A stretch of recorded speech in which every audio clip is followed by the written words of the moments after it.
The time has come to pick another Splatfest team, this time related to Splatoon Raiders. I don't need to explain to you what Splatoon Raiders is, because Nintendo is good at marketing, and you're already excited to play it. This expedites the video considerably.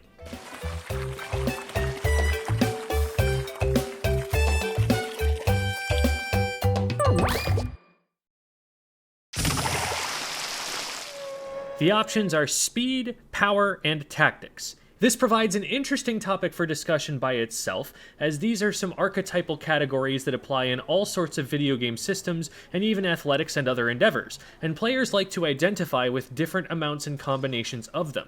However, in this case, we're specifically discussing the kinds of gadgets available in Splatoon Raiders. This makes it even better marketing, because now people are going to be analyzing the Raiders Direct even more to be nerds and construct theories about which gear will be super OP and make you feel smart for choosing it, and that means Nintendo will get better viewership on those advertisements for a product, causing the algorithm to spread their advertisement for their product to more potential product purchasers. The product they're trying to market to product purchasers will also introduce some people to the product's franchise and potentially invite future purchases of their current product, Splatoon 3, so really, the winner of the Splatfest first and foremost is capitalism. Now, to be nerds and construct uninformed theories about which gear will be super OP because yada yada etc, capitalism. The decision being made here is whether to outfit yourself in-game with the speed tank, the power tank, or the tactical tank. These are different ink tanks your mechanic will wear on their back, each of which are equipped with two different slots for gadgets. Thing is, the two gadgets can only come from the category you choose, so we really need to consider what our preferred pair of options is going to be.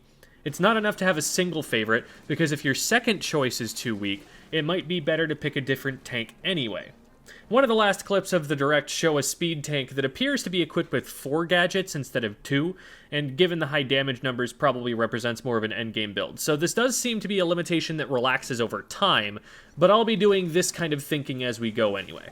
Speed tank gives you Blast Boot, a pretty long jump landing in what seems like a comparatively weak explosion compared to some of the other damage options, but that does have a large enough AoE radius to take out 4 of the 7 pots a Stinger stands on.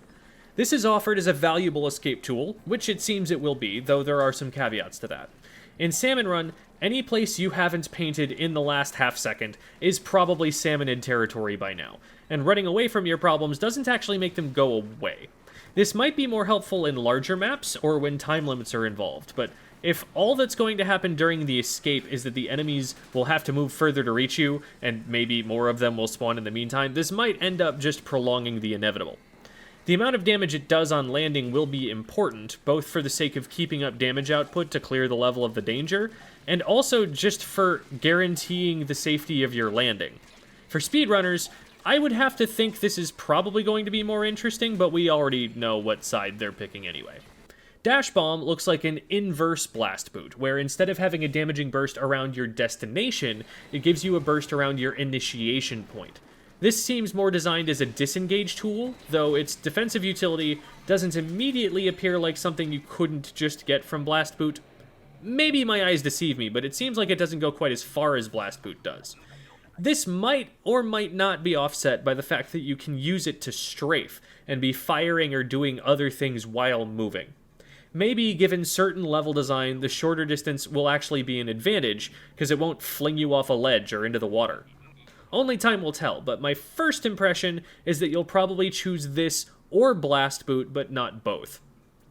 Your main offensive option on the speed tank is likely going to be Booyah-Rang, a slow-moving projectile that deals constant AoE damage around it, and moves away and then back to the player.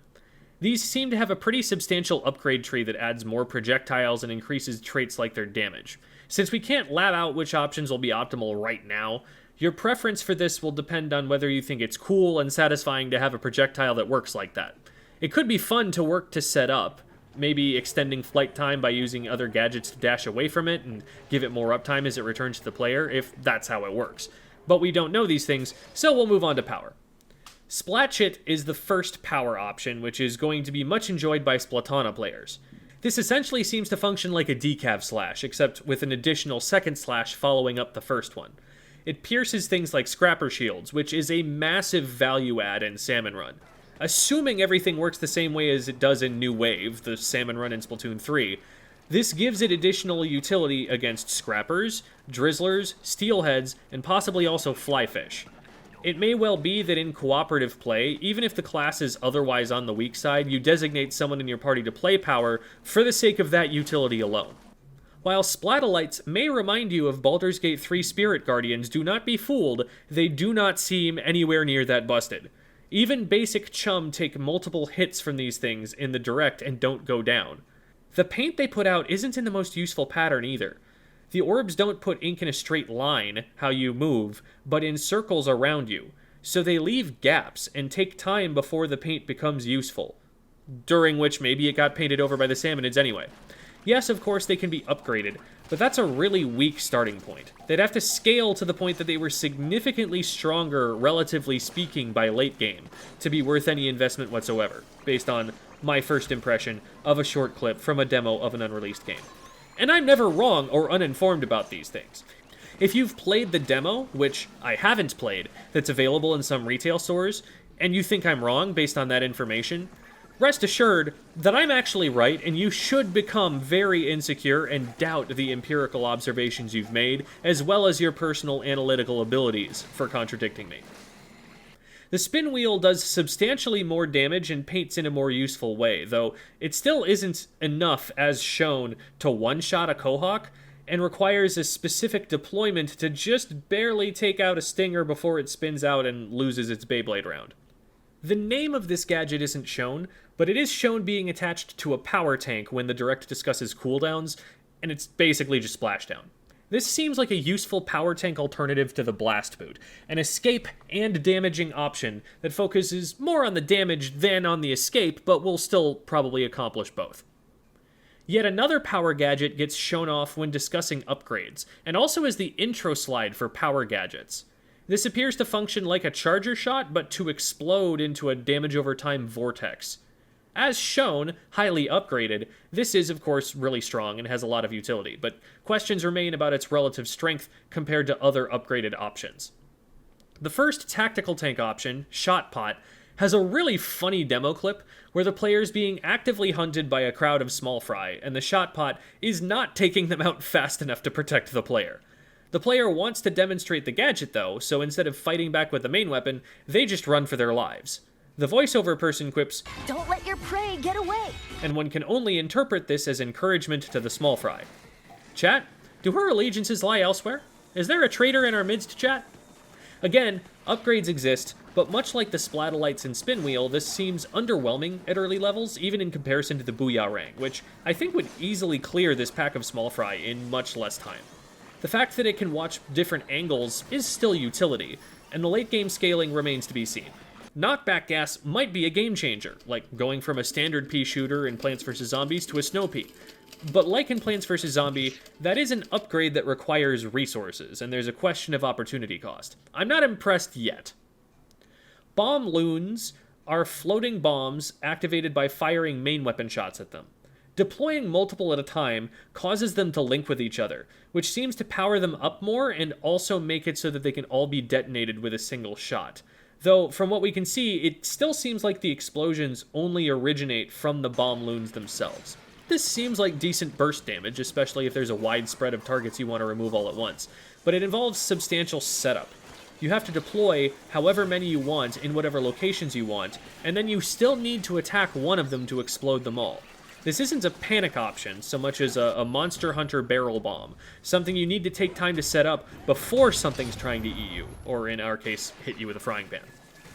Tether Whale seems like quite a powerful option for dealing with large groups. Again, it takes a little setup, but its uptime is long enough that it appears to do a lot of damage if you can keep it lined up. One more gadget from Tactical gets shown off toward the end, a propeller that lifts the player airborne for even longer than the jump they already get from going off the exploration bot. One tactic they seem to be suggesting to the player from a lot of these clips is staying airborne above all the lessers and raining down on them while they're up there. This is, of course, a valuable mobility option and potentially powerful, though its utility also depends on how powerful your options from the air are, as initially you'll only have one more gadget slot to work with, and this doesn't seem to be damaging at all. Given that all the tanks have the ability to go airborne using the exploration bot, speed gives an obvious mobility advantage, and mobility is often something that can blow a game wide open.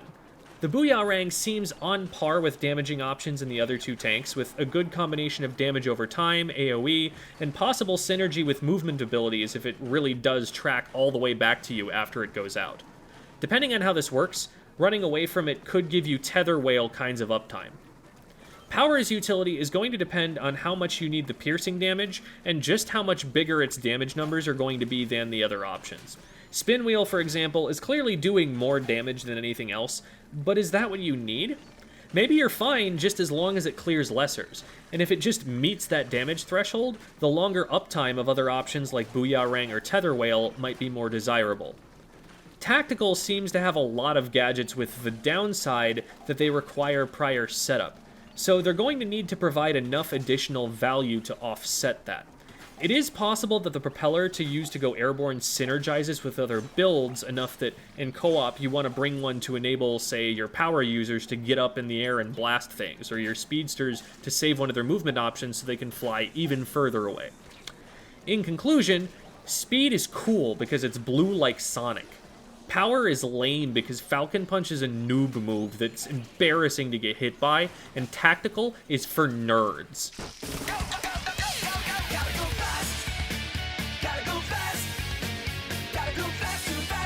Ooh.